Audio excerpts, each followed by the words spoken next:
It felt like my soul had been someplace else for a really, really long time. I entered into the eye of the storm of grief that I had been carrying. I began to cry. The littlest thing would just send me into an anxiety spiral that, like, it's just one little thing. Why is this little thing ruining my day? Eleusinia is a unique psilocybin retreat based in Mexico with a focus on meditation, neuroscience, and brain health. I had zero doubt that this was something that I was going to go through and actually do. That self-compassion sort of has trickled into every little part of my life. I hadn't laughed that hard in so long. The profoundness with which I experienced like reality, the magnitude of the beauty was just completely overwhelming.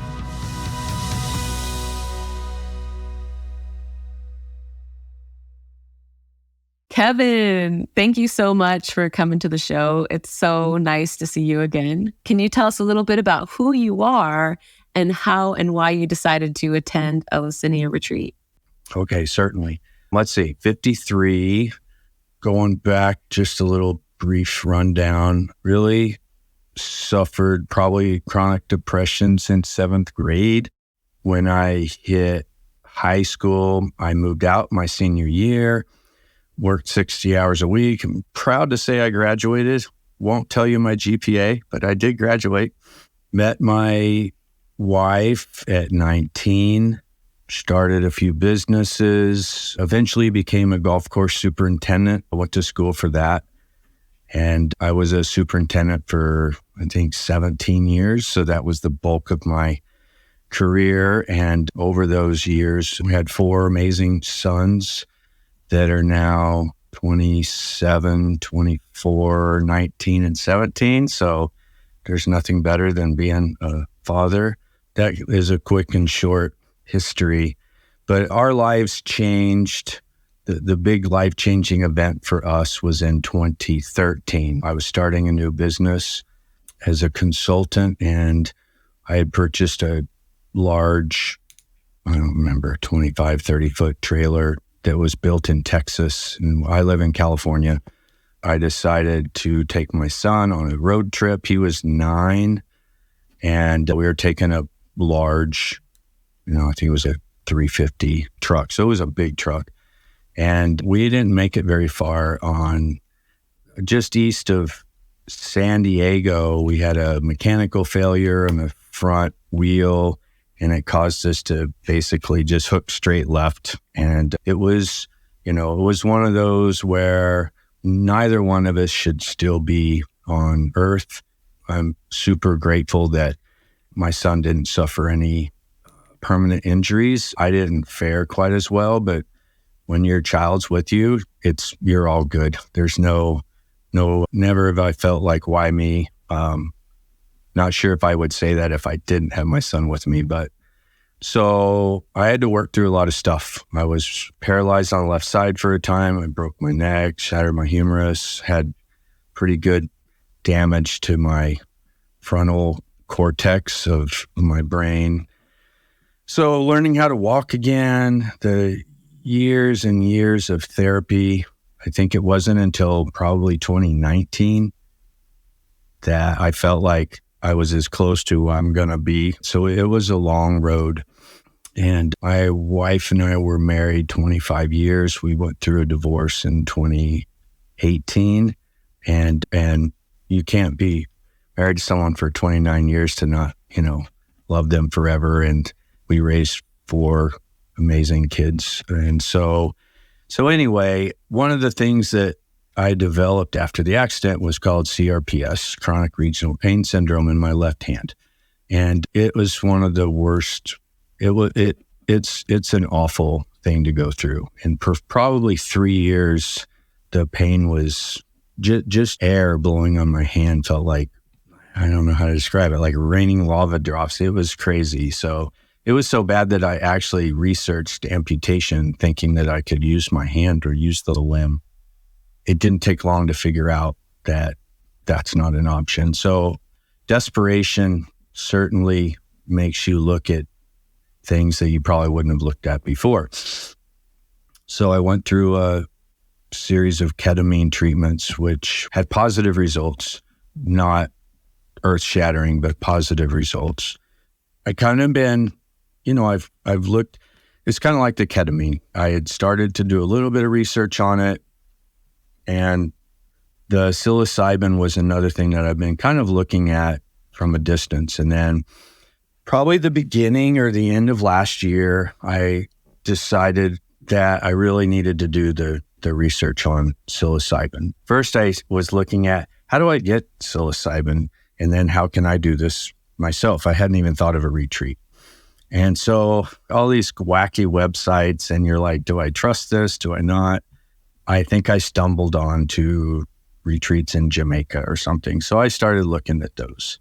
It's a hard decision. It's kind of a scary thing. So I don't know why. I looked at Mexico last.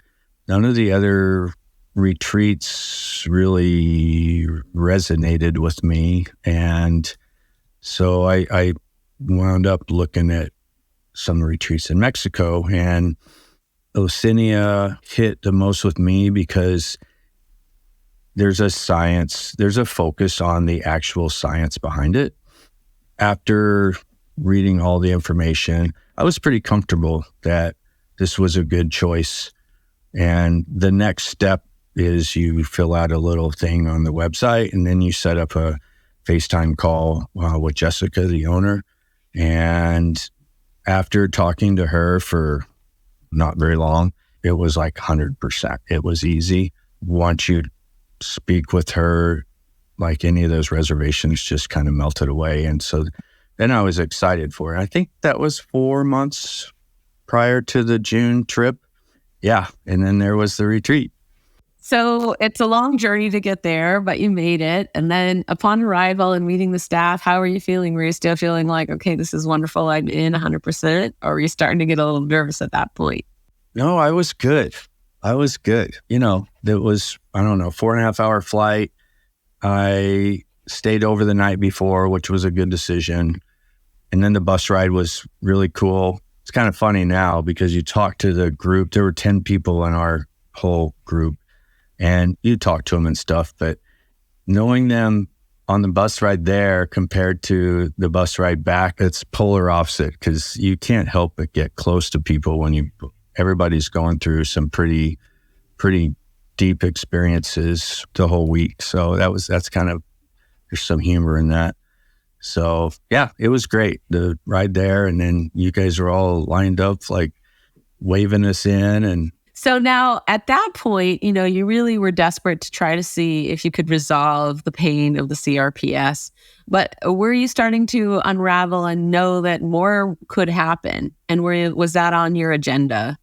That's a great question. Yes, probably 2 months before the trip, no pun intended, I was thinking that the pain part was easy because there wasn't really much to think about it. It's kind of one thing that I definitely was, and maybe not everybody felt this way, but I knew going into it that there is no silver bullet in life, because I've been through this whole road, that if this was effective, it was going to be a treatment plan. Because, even with the ketamine, it would last about 4 weeks, and then you've got to go back for that IV, and then all the nasal sprays and stuff, they weren't effective. So I'm spending like $10,000 over the course of a year, and it was not sustainable.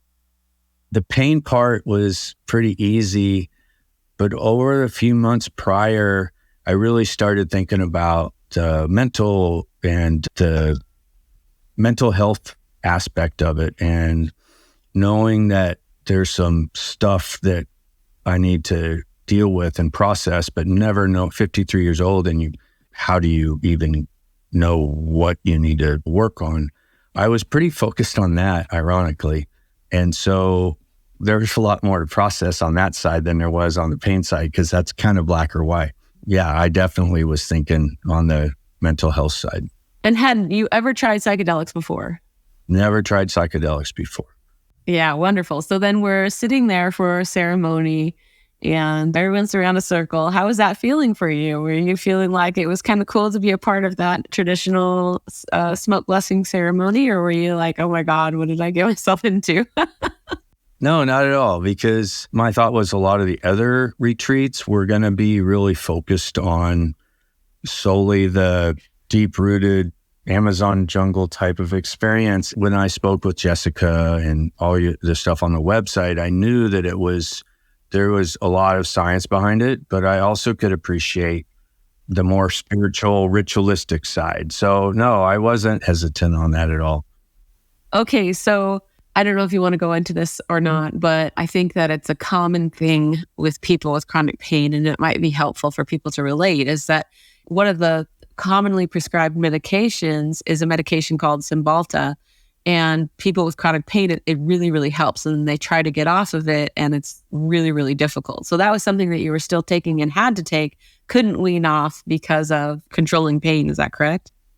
Yes, that's something that the whole medication side, that was an area that I was really hopeful, maybe not as optimistic as I was with managing the pain a little more, but I've been on so much medicine that to a large degree, it changes who you are as a person over time. You know, I wrote it down. I mean, just taking amphetamine salts for the memory stuff in the brain, to do duloxetine or Cymbalta, gabapentin. I was taking methadone, oxycodone, oxycontin. And at one point I needed that, like probably for 3 years. And with the help of a really good pain management doctor, I think she might have been my 5th or 6th one. I remember our first meeting, she's looking at the chart. She's like, you can't be taking all this. And I'm like, well, that's what the last 3 pain doctors have been. So she helped me get from, 120 milligrams of opioids a day. And I think we're down to 45 now. There was actually a documentary made, correct, about your accident and your injuries because they were so severe, and your process of moving through that was so tremendous. Yeah, they just happened to have a film crew at the hospital looking for the perfect case to document for their internal documentary. And I was the one, man. I was like, oh, this guy's good. So yeah, that was actually turned out to be a good experience because it helped me kind of process some of the stuff from going through something like that. So, and I knew, speaking with, might have been you and I that talked beforehand, that Cymbalta can definitely kind of suppress some of the effects of the psilocybin. And so ironically, my roommate and I were both dealing with chronic pain and bumps on the head. And so we were both taking that. And we both stopped taking it for like 2 days. Stopping cold turkey with Cymbalta is not a great idea. I think it was helpful with our first macro dose on Tuesday. I'm excited now because I've got a plan to start weaning off the Cymbalta. And so, but that's a process that you can't rush it. Yeah, that's a long-term process to make sure that goes well. And I'm so glad that you're taking responsibility. And thank you so much for going into that. So let's talk about your experience. So you're sitting there for ceremony day. And what were the first psychedelic effects that you felt? It was a great experience because it was in the morning. We're out in the, I don't know what you call it, a gazebo type area. We're all sitting together and we've gotten to know each other a little more. And I think because of the Cymbalta, I think I took a little bit larger macro dose maybe. We had just done some walking meditation, which was awesome because I'm not good at meditation. My brain moves too fast. And the walking meditation, I was able to really actually drill down a little bit and decompress. So after we drank our dose, which I thought tasted really good personally, we started,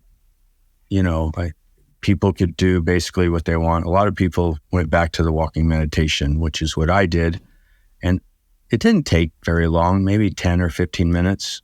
And then, just some like looking at the grass, it was very 3-dimensional. And, you started to see some of the visual stimuli that you've heard of. So then I knew, okay, I wasn't going to need to take more to get things going. So that was the beginning. And then you guys have like all these different areas to take you to different spots to find what's best for you when you're kind of start to go through the experience. And so I think I went to maybe over on the corners outside where there's a couch. Everybody's, it's interesting because there's 10 of you. There's 8 staff. It couldn't have been a better experience because you had so many people. You guys knew what you were doing, and you're able to just guide people, even though there's 10 people and it was a large area, but I never really noticed those people because you're just kind of going through your own experience. So that was really good. So you moved to one of the stations outside, and that was one of the couches because they're, like you said, people have their own spots so that they can have an individualized experience. So you're out there on the couch, and then the grass is moving. But what else hit you at that time? I moved around a lot, which I don't sit still very well to begin with. So beforehand, I think it was the morning of, maybe the night before, you guys talked a lot about kind of what to expect and ways to improve your experience, which one of them was to yeet. Remembered that, which was even if you're in a really good place and your things are really pleasant, or if you're not in the greatest place, that changing your location and changing your environment can accentuate the experience or change it into a little different direction.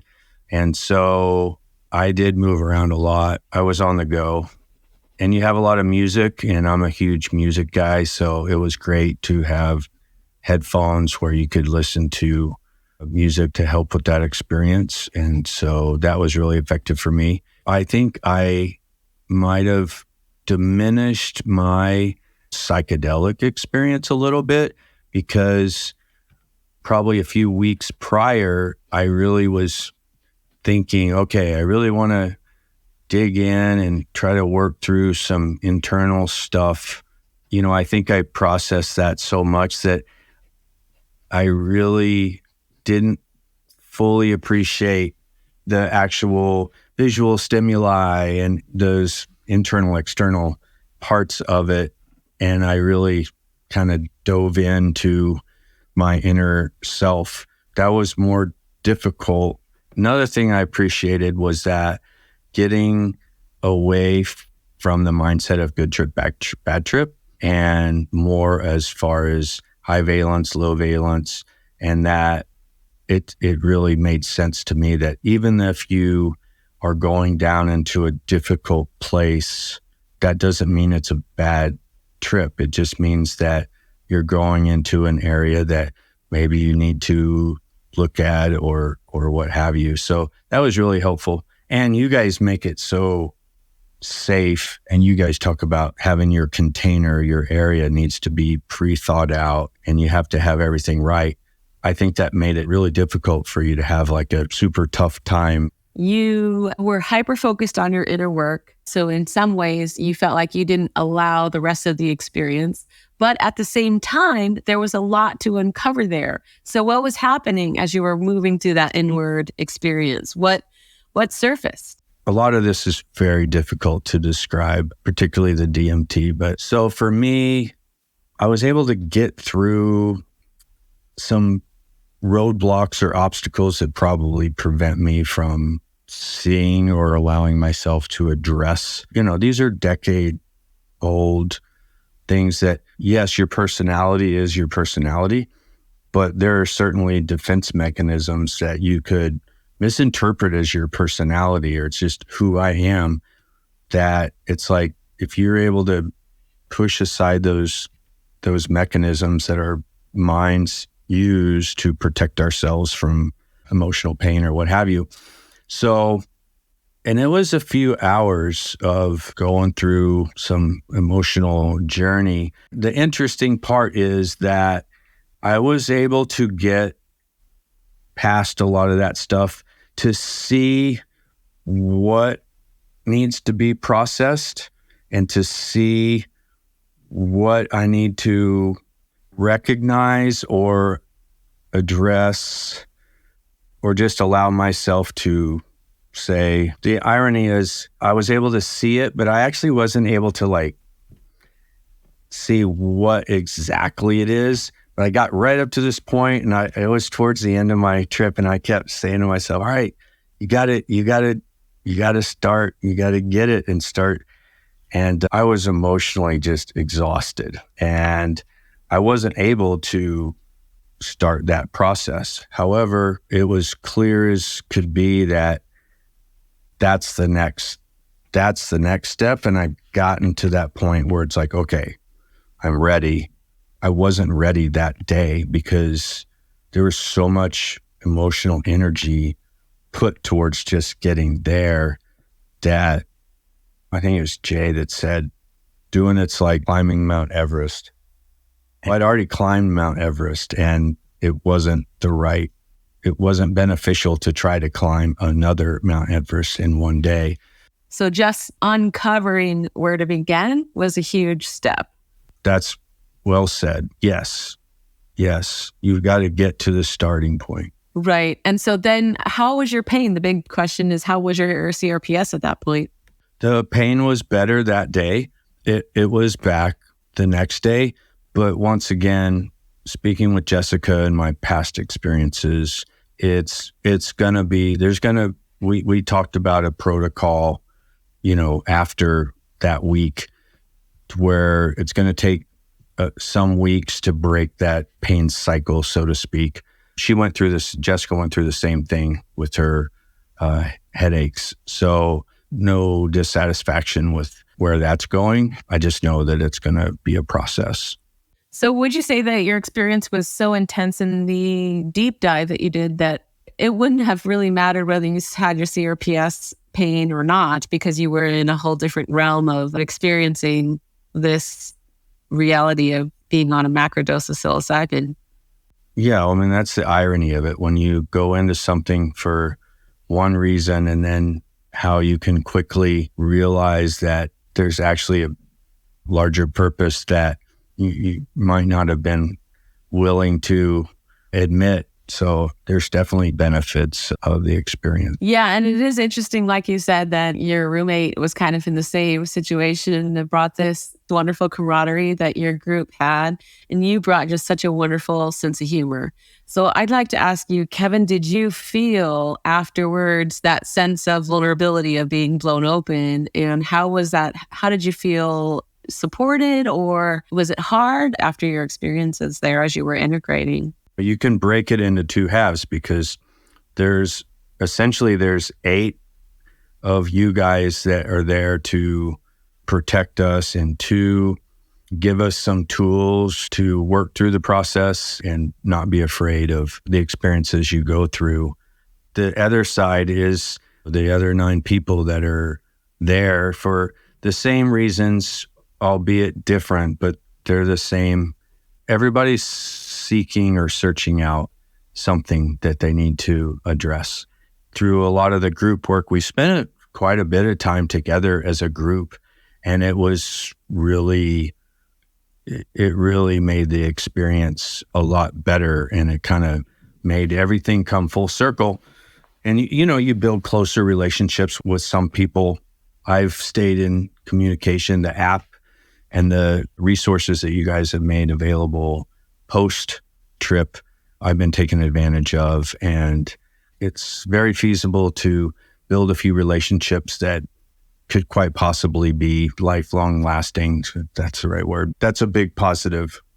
Thank you for sharing that. And what about some of your other experiences there? Like, how is it working with the DMT? How were you feeling about that? Were you nervous? I wasn't nervous, but I was concerned because it was the next morning after the macrodose. Even though I was emotionally exhausted, my overall outlook and how I felt was very positive outlook and uplifted. And so that was good, but it's a draining experience. And then the next morning, I'm still processing all this. I don't know if I can go through that deep dive again. And so I talked to Jessica and I was telling her that, and she's like, the psilocybin macrodose kind of uncovers and you get some wrinkles and you start to get in there. And then she said, the DMT kind of just smooths out those wrinkles. And I'm like, okay. And I was telling myself, okay, don't get in your head. Just enjoy the experience. Don't try to steer the ship. And she was 100% right. It is an amazing, I mean, you can't describe the feelings and the images, and it's a very short experience. I would say the main part of it is somewhere in the 7-10 minutes, even though you have no idea about time. And you guys were awesome because you had Josephina on one side, Jessica on the other. You're in a private place, but you're outside overlooking the mountains. Each one was holding my hand, and it seems like they provide as much or as little interaction as they feel necessary. So that experience was amazing. But I would say the best part was after that, let's say 10 minutes, where you're back to your senses, however you can't describe it, but there's this sense of warmth, and all the colors and everything in the sky are more intense and beautiful. But there was this feeling, I think I described it as this feeling of a new beginning, but there was no past coming to my thought process. I felt like I was, you're looking at the sky, and it just felt like everything was possible, and there was tremendous potential, and it's truly amazing. And that was probably 10 or 20 minutes. That carried on easily through probably the rest of the week. I mean, like that feeling of optimism and just your general sense of well-being. That was pretty tremendous. Yeah, I love the way that we have it, and the reason that we have it incorporated to move people into that macrodose experience, blow those doors of perception open. And then with the DMT, as those doors begin to close, kick it open a little bit more so it's more sustained, because the DMT actually attaches itself to those receptors even more fully than the psilocybin does. So it's like reacclimating and turning on all those dormant receptors, or in some people's cases, the receptors that are full of other medications. And so then we move into the mini dose. But I do agree with you that there is like this almost unspeakable sense afterwards of refreshment, of returning to youth, of the past kind of disappearing, but you having more of an original you arise. So it is a beautiful experience, especially when it's done as mindfully as they do it, in sunshine, with support people, in a very comfortable environment with music. So that's great. Thank you for sharing. So then with your mini dose, did you feel much with that, or? No. And I think a lot of that was because of the medicines I was on. I wound up going back to the Cymbalta the morning after the macro dose, because it just didn't make sense to be feeling the withdrawals feelings of not taking that. It didn't make sense to feel that way. So when we did the mini dose, we all did whatever that dose was. And no, I didn't have any. We did a lot of breathing work before that. And that is, it's the irony is I probably got more. Yeah. And like this internal feeling from doing the breath work before. And then, I took the mini dose, and, people, we were in the circle, we were in the group again. And then as people started to experience things, people just one by one got up and went and did their thing. And so I was doing more breath work to try to get to that place. And I wasn't able to, and that was fine. It was just fine. And I was able to go around and just enjoy the day. And then I think Jessica grabbed me, I don't know, maybe an hour later, and she took me over and we did a second DMT dose. And so that was really nice to be able to do that and have the effects of the psychedelic experience. Yeah. And to kind of massage those receptors. Yeah, that's great. And I just wanted to say that I am really proud of you, and I'm really glad that you shared that you, instead of staying off the Cymbalta, you were self-aware enough to recognize the withdrawal symptoms being severe, and you went back on. So like in no way is this like a race to a finish line where we have to torture ourselves into a better way of living. It's really important to be mindful to do what you can, and that is good enough. I'm just congratulating you on being forgiving about it.